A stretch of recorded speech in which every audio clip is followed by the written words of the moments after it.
now with more of that exclusive interview with Donald and Melania Trump, sitting down together for their first joint interview since those accusations of sexual misconduct surfaced against the candidate.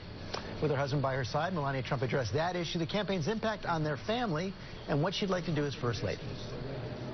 You said at the beginning, if you run, you'll win. You still feel that? I feel that. I feel that. I see the connection with the American people.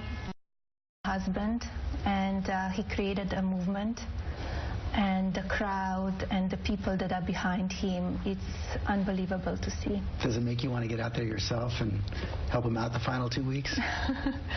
We will see. My priority is my son Baron, our son Baron, and I support him 100%, and I'm there for him every time he needs me, and I might join him. We will see. She's actually going to make 2 or 3 speeches. Oh. And I will tell you. Made some news right there. No, it is.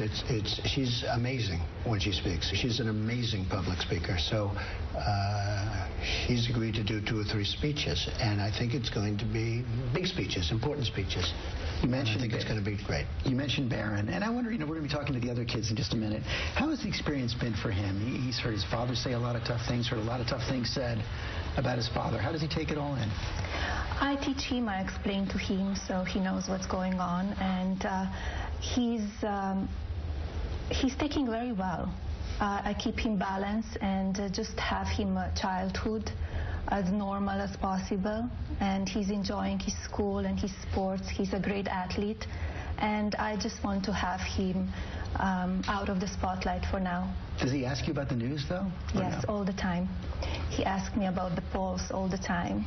That's very cute. It's like his dad. He follows the polls. How's he doing in the polls? He's, of course, he misses his dad a lot at these days, but he's doing great. And if you could look back over this campaign and say 2 things, what has been the best moment? What's been the worst? The best moment, the movement that he created and showed the people what he wants to do for the country. And the worst, I would say, dishonest media. And you guys talk about this a lot. What is so unfair about the coverage overall? Well, I can just speak for myself that I don't want to mention a specific act, but so often they'll say, oh, Donald Trump said this or he said that, and what I said wasn't wrong. What I said was fine.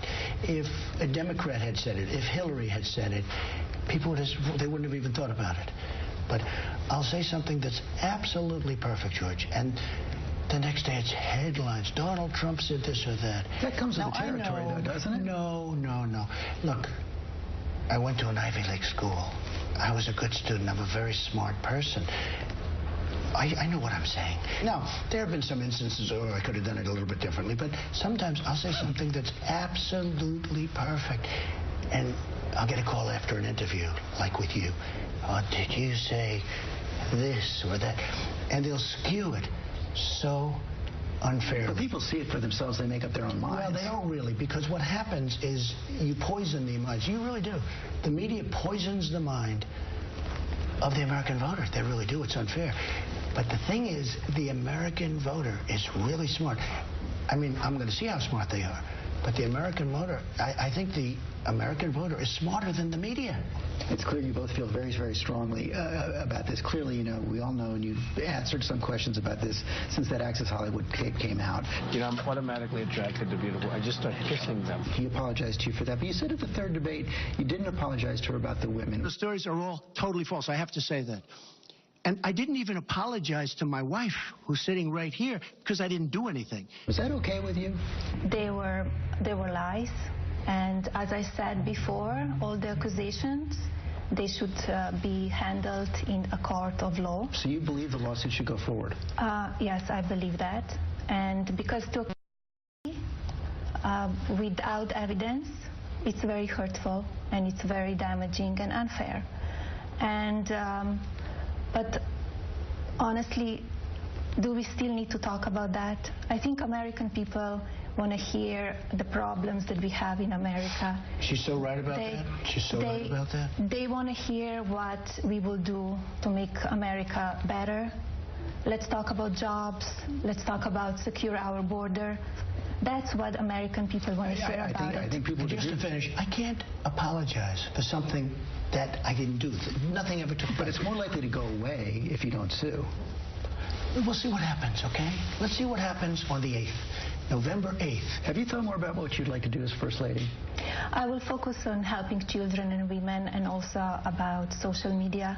In this 21st century, what's going on is very hurtful to children, to some adults as well, but we need to take care of children. Hard to keep it away from your kids. It is, but we need to teach them how to use it, what is right to say, what is not right to say, and because it's very bad out there, and children get hurt.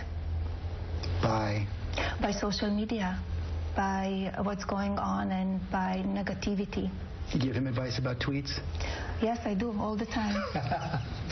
Well, look, it's a modern-day form of communication, Judge. And, you know, I have, between Facebook and Twitter, I have 25 million people. It's a big asset.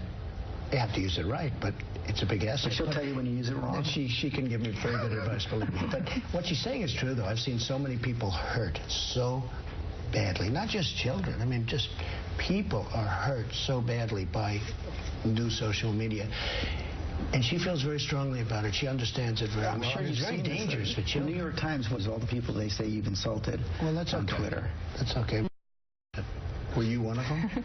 Actually, I wasn't. I was a little surprised at that. I'm surprised. Let's go check it. I can't believe I didn't include you. No, look, I believe in fighting back. When people are against me, when they tell lies, you know, I have the power of this instrument. And frankly, sometimes I'll use that. And I agree, sometimes it will revert back, or sometimes maybe it doesn't come out. You have to be careful with it. What do you think about Hillary Clinton? Not as a candidate. I know you believe that Mr. Trump will be a better president of the United States. What do you think of her as a person? I don't know her that well. I think she's out there fighting. I think it's a political machine behind her. She's protected a lot, and they will not say everything what needs to be said. And finally, you're okay with what happens no matter how the vote goes on November 8th? Yes, the life goes on, no matter what happens. But he's going to win? I think so. We're fighting till the end. Thank you both. Thank you very much.